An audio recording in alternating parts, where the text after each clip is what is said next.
I came across a startling truth the other day. Now, some truths are pretty easy to digest. Chocolate ice cream is good, okay? Majestic snow-capped mountains are beautiful. The giggle of a little child is delightful. But some truths are harder to process. Like this truth from leadership guru Fred Smith. Aloneness is chosen. Loneliness is imposed. When I read that recently, I had to take time to think through it, and I had to read further to see how Fred Smith arrived at that. Smith was moving into an executive role at a major shoe company when his boss and mentor, Maxie Jarman, confronted him. "Fred, how far do you want to go?" "Well, Mr. Jarman, I want to go as far as I can." And Jarman responded, "Then learn to live with loneliness." The startling truth is that those who lead find they cannot relate to their staff as they might with close friends. Smith says aloneness is chosen, loneliness is imposed. And it can be imposed by responsibility or, for example, an executive who's highly functioning can never really be one of the boys or one of the girls.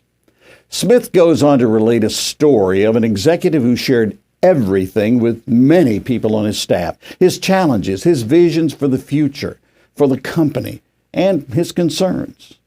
What happened was that different ones formed different opinions and set their mind in one direction or another. Then when the executive made a decision, there was a faction that was immediately against the decision, and that brought on unnecessary strife in the organization.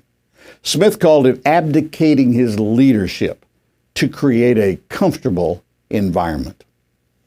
Is it ever okay to share things with some of the staff? Smith says that for a leader, talking over his potential decisions is valuable if and only if he chooses the right person and assesses his motivation. Do you remember the story of King Rehoboam? It's found in 1 Kings 12. Solomon's son was faced with a decision regarding the treatment of some of the Israelites. Rehoboam sought counsel of his father's older advisors, who encouraged him to treat the Israelites kindly.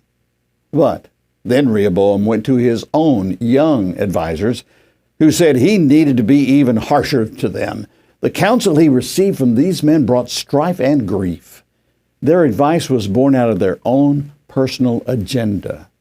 When all Israel realized that the king had refused to listen to them, they responded. Listen to what they said. "Down with the dynasty of David. We have no interest in the son of Jesse. Back to your homes, O Israel. Look out for your own house, O David." That's in 1 Kings 12:16. You see, a wedge was driven between people that was totally unnecessary. You as a leader may need to set yourself apart from others on your team. Think of the times Jesus went off by himself to pray. He chose to be alone as he sought his Father's direction for his purpose and plan, choosing aloneness. As Fred Smith says, the loneliness of leadership must be accepted as part of the price. Are you willing to pay that price to lead effectively?